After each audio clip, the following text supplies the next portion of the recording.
오늘 말씀은 여인들과 베드로와 요한이 예수님의 빈 무덤을 확인하는 내용입니다. 이 내용은 사복음서 모두 기록되어 있는데 내용이 다른 점이 있습니다.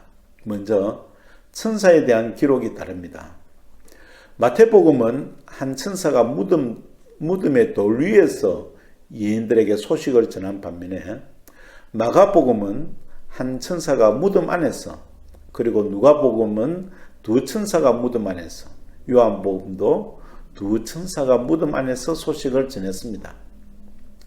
또 다른 차이는 공관복음에서는 막달라 마리아와 여인들이 처음 무덤에 찾아가서 천사를 만난 것으로만 기록하였습니다. 그러나 요한복음에서는 더욱 상세하게 기록하였습니다.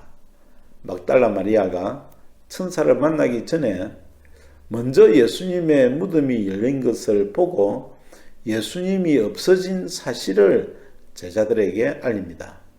그래서 베드로와 다른 제자가 무덤으로 달려간 것이지요. 그리고 두 제자는 예수님의 세마포와 수금만 확인하고 집으로 돌아갔지만 막달라 마리아는 무덤에서 남아 울다가 천사를 만나게 됩니다. 이런 차이만 있는 것만 알고 있으면 되겠습니다. 예수님께서 묻히신 무덤의 돌은 대제사장들에 의해 봉인되어 있었습니다. 대제사장 허락 없이는 누구도 열 수 없는 무덤이지요. 마태복음에서는 지진과 함께 주의 천사가 내려와 돌을 옮겼고 지키는 군병들은 무서워 떨고 있었습니다. 대제사장의 봉인은 누구도 제거할 수 없지요.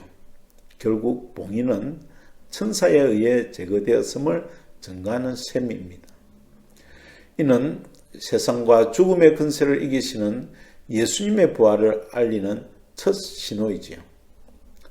이와 똑같이 우리의 믿음은 세상의 권세를 제거하시고 승리할 것입니다. 예수님의 빈 무덤을 처음 목격한 사람은 이란 제자가 아니라 막달라 마리아와 야고보 어머니 마리아와 살로메였습니다. 얼마나 영광스러운 일입니까?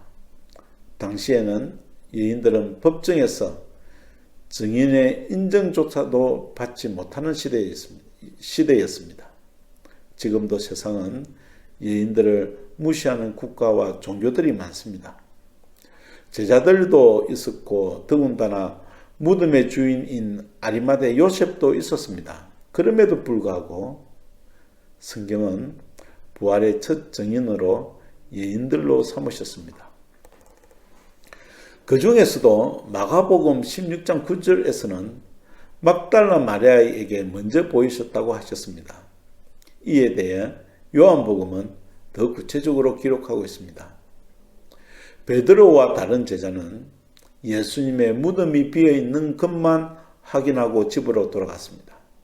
그러나 그와 함께 돌아오지 않고 막달라 마리아는 무덤 밖에서 서서 울고 있었습니다. 그때 무덤 속에 빛이 나서 들여다보니 두 천사가 있었고 어찌하여 우느냐의 말을 듣습니다. 곧 부활하신 예수님께서 뒤에 서셔서 막달라 마리아에게 보이셨습니다. 예수님의 부활을 맨 처음 보게 된 거지요. 하나님께서 부활의 첫 증인을 여인으로 삼으신 것은 여인이라서가 아니라 이들이 새벽 첫 시간에 향품을 들고 무덤으로 찾아간 것이기 때문입니다.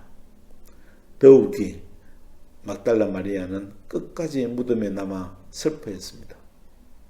그만큼 예수님을 사모했던 것이지요. 시편 기자는 막달라 마리아의 마음을 이렇게 표현했습니다. 시편 27편 4절 내가 여호와께 바라는 한 가지 일 그것을 구하리니 곧 내가 내 평생에 여호와의 집에 살면서 여호와의 아름다움을 바라보며 그의 성전을 사모하는 그것이라. 오늘 막달라 마리아와 같은 마음으로 예수님을 사모하는 하루가 되어야겠습니다.